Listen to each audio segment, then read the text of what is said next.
The guest on our show today is Dr. Lillian Nejad, who is a clinical psychologist.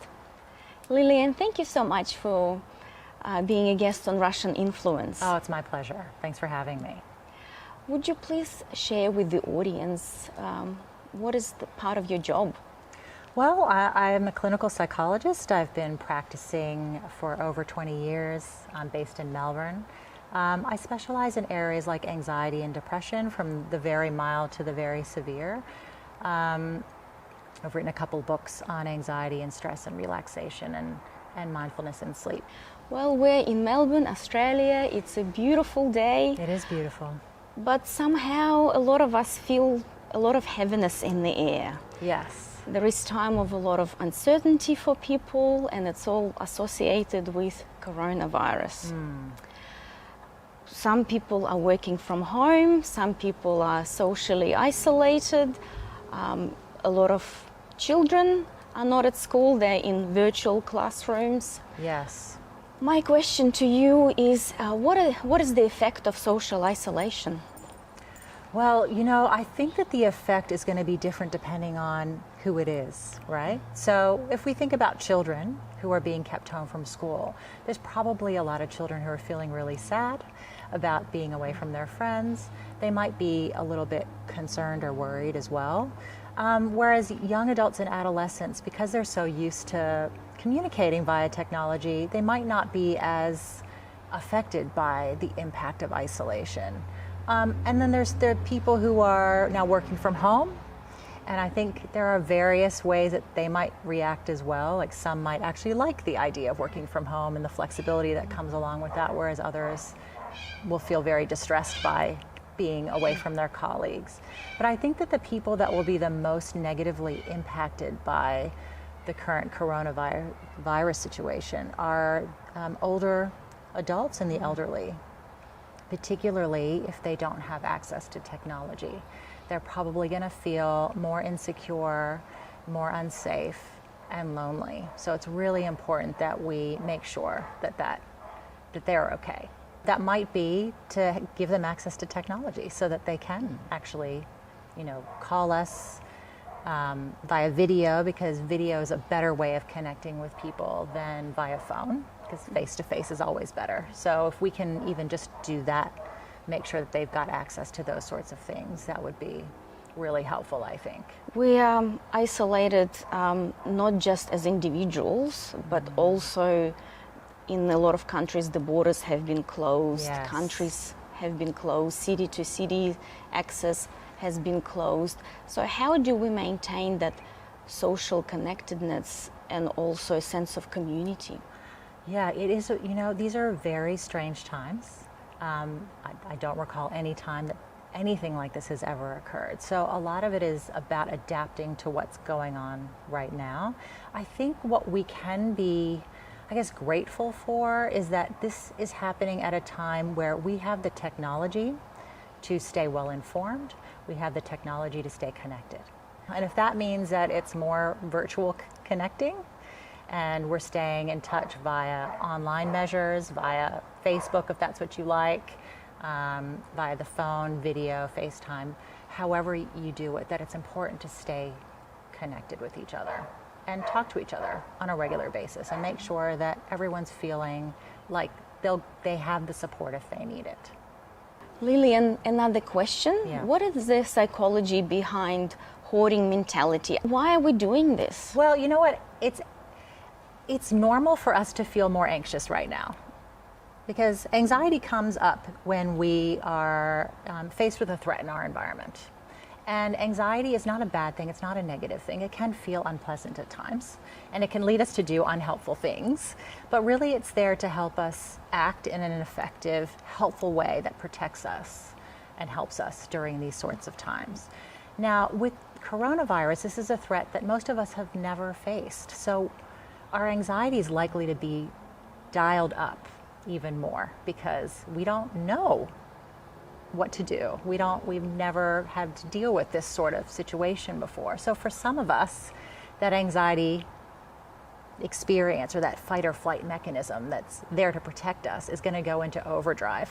It's a protective mechanism. Now, you do have to make sure that your anxiety is not in charge of your decisions, that you're able to engage that part of your brain that also has that, the rational part. The anxiety part's down here in the base of your brain, and it's really loud right now, and it's saying, go buy a bunch of stuff. And it doesn't matter about anybody else as long as I'm safe. Paper. What's with the toilet paper? I know. I'm like, why is that the number one thing? I don't know.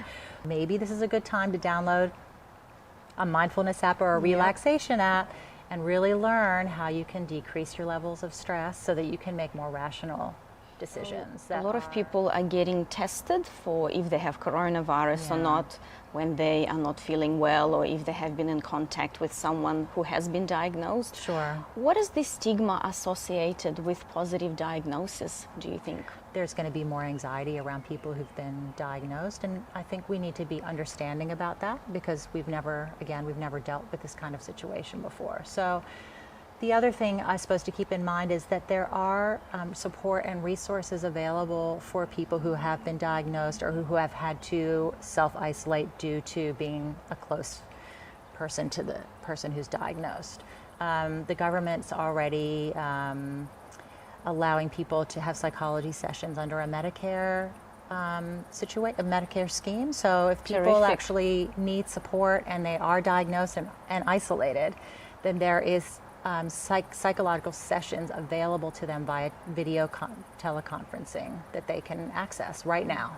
Well, it's uncertain times, and we don't know how long it will go on for. Yeah. And we don't know how we will be impacted by that fully and economically. Yes. How do we deal with the not knowing how long? Uncertainty is what undoes people at the best of times. And now we're kind of in a phase where it's not the best of times, and we're feeling very uncertain about how long these times are going to last. And the answer is they are going to remain uncertain for a while. We just don't know, and we just need to, I think, if we can accept that that's the case, rather than try to fight against that and try to get control and try to be certain. It actually makes you feel less anxious when you accept things for what they are. Just accept reality for what it is. Try to adapt to reality as it is now. Take it one step at a time, one day at a time. Try to use this opportunity to build resilience, to be good role models for your family members, if you have children, your children, for your community.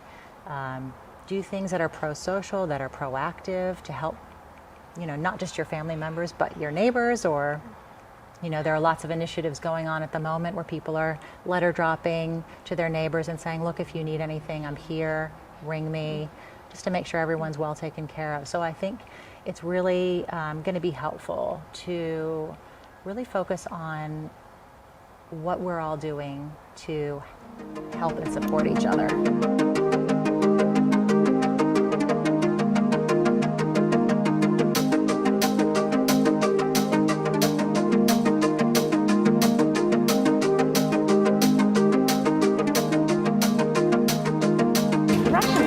Is on location in Brown Cow Cafe.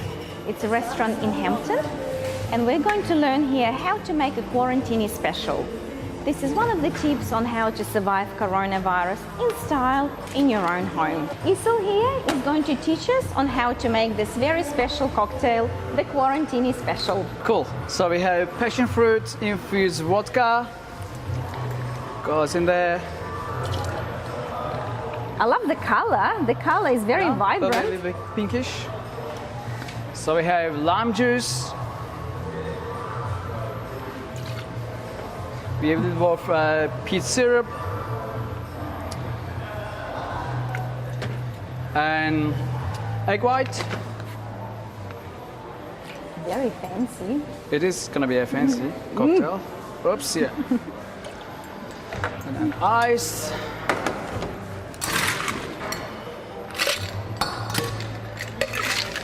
Shake.